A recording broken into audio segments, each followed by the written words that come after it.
Can you travel around Iceland using only your cards, or should you think about taking out some cash as well? And how do you even pay for things like gas, parking or tunnels? And what about the restaurants? Should you tip or not?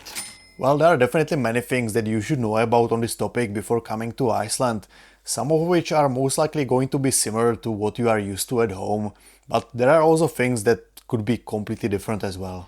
First of all, let's start with gas stations, because I feel like this is something that I see so many people struggle with here all the time.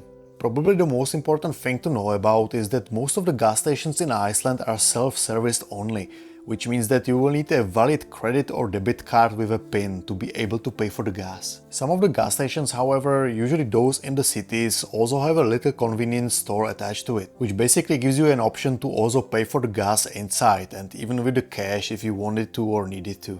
Plus, this is also a place where you will be able to get a prepaid card. A prepaid card like this will basically come in handy in cases if your payment card gets declined at the self-service terminal. And honestly, from what I've been hearing, this is actually quite a common issue, especially with some American cards. In my opinion, what you should probably do is basically, as soon as you pick up your rental car, just drive to N1 gas station to the self-service terminal and just check if your card even gets accepted there. And if not, then just pay inside and also buy one prepaid card as well, just in case. Another big one is Odis and its self-service branch OB. But from what I've been hearing, people usually don't have the same issue there.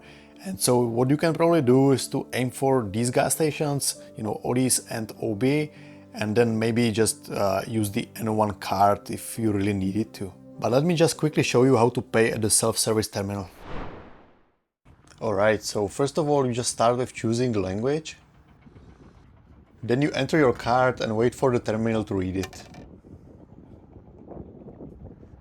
And then you simply select the amount of Icelandic kronas that you want to spend for the gas.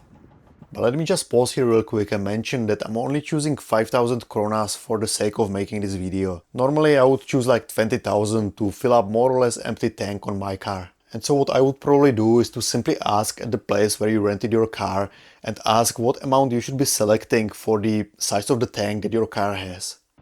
Alright, and then you just enter the PIN, and as soon as the payment went through, it will tell you to remove the card.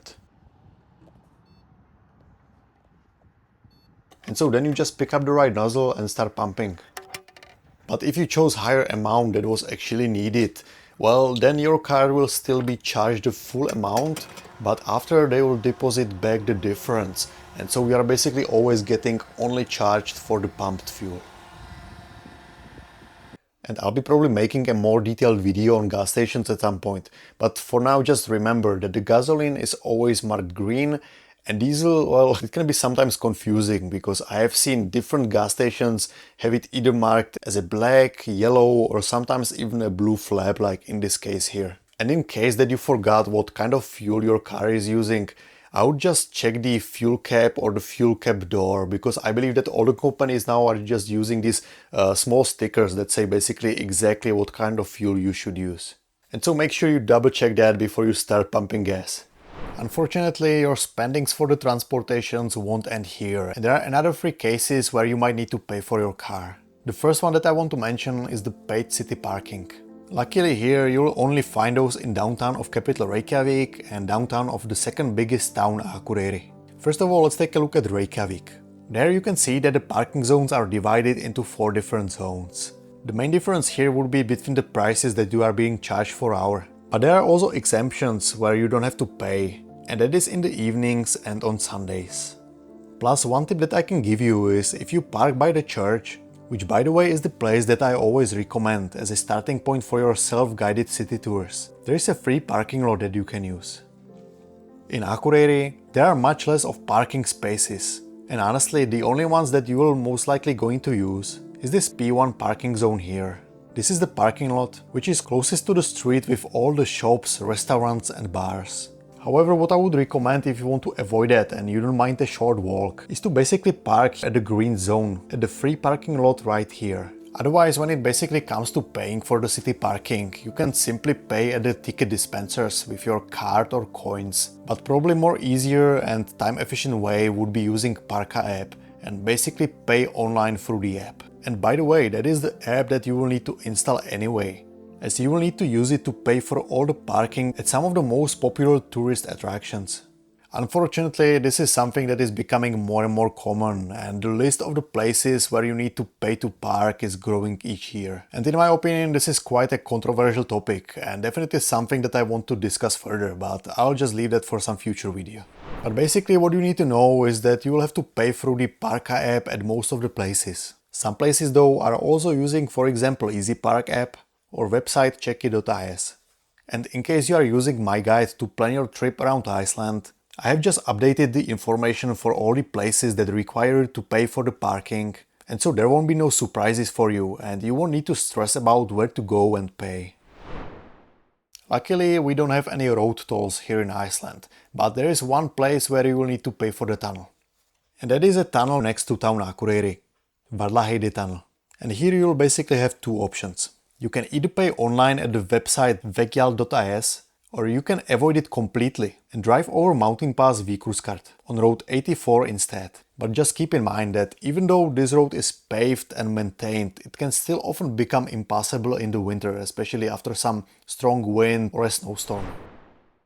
Now let's just quickly mention how to pay for the bus in Iceland, and you will probably want to stick around for this one, even if you have a rental car, because there is always a chance that you will want to go and grab some drinks in downtown Reykjavik and then you will have to go back to your hotel somehow. And to be honest, probably not everybody will want to pay for a taxi. The way that you pay for the city bus at the moment is basically using an app called Klappit. And as it seems on their website, you can also pay cash now. And by the looks of it, hopefully even by card in the near future.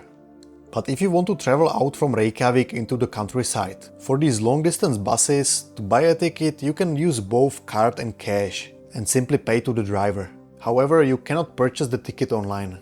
Another bus type which you might use is the airport shuttle between Keflavik International Airport and Reykjavik. Even though these buses will cost you more than double the regular bus ticket, they are much more comfortable and you can even choose a drop-off location in case you are, for example, going to a specific hotel or part of the city. And if you are in Akureyri, the bus operating within the city is completely free of charge. That is at least now in 2024. Alright, so what are we missing here? Taxis.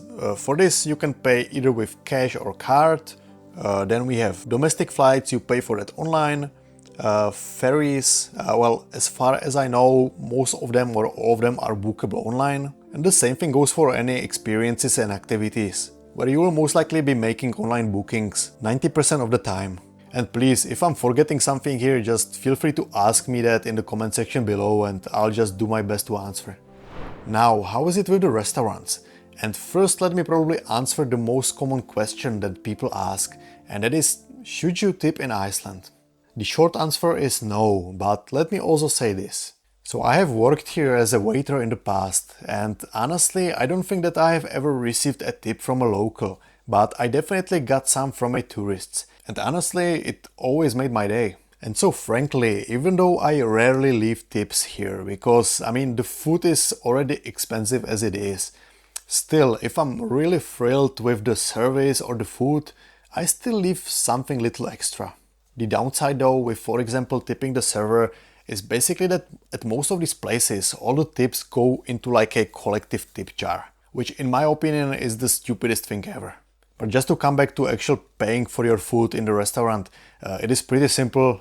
You can use your card or cash, and at most of these places they'll most likely just tell you like, yeah, whenever you're ready, just come to the front and pay there.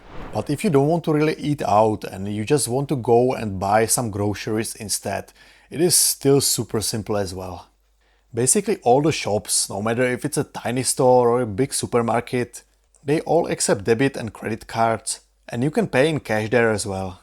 And so yeah, all in all, what I would say is that in like 99% of the time you'll be able to use your card to pay for things, or even use like some of these contactless payment methods like ApplePay or GoogleWallet. With that said though, I still always recommend to people to always have maybe like 10 to 15,000 kronas on them, just in case. Because just imagine the scenario where maybe your card got declined for whatever reason and you really needed to pay for the gas or maybe for some food at the restaurant. And so having that little bit of cash on you might as well just save your day, before let's say you figure out what's wrong with the card. And speaking of cash, you might actually be able to use some of the foreign currency here. And some of these places are basically able to sometimes accept like US dollars or euros. But it is really only in places that are in tourism, for example restaurants, bars or hotels. Plus this is definitely something that I wouldn't really count on. And so yeah, I think that we got this topic covered pretty well, and what you can probably do now is to just continue planning your trip with one of these videos right here, and I hope to see you there.